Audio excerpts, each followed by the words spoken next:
Xiaoqin, lui, peut mettre les deux Roumains d'accord et confirmer la domination chinoise à cet agrès.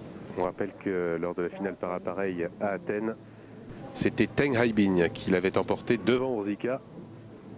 Quant à Xiaoqin, lui, n'était pas présent en finale à Athènes.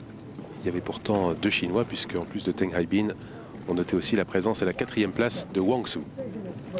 Et pourtant, je pense, à mon avis, que c'est le plus grand spécialiste à présent, parce que je pense que vous voyez la différence. Regardez la ligne de corps, les points sont parfaitement tendus. Il a l'avantage d'être très fin, ce qui est plus esthétique. Alors, on a vu un début de programme là parfaitement maîtrisé. La sortie à l'équilibre.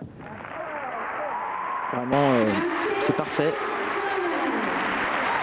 C'est un gymnaste qui a énormément d'aisance à cet appareil et qui s'entraîne avec des baskets aux pieds pour qu'au moment du passage, ça soit plus léger. Et puis on voit que ça marche parce qu'il est vraiment au-dessus du cheval. Il est 50 cm au-dessus des arçons.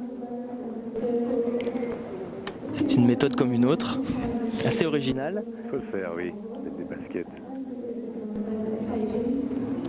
Les poses de main sur le cuir du cheval.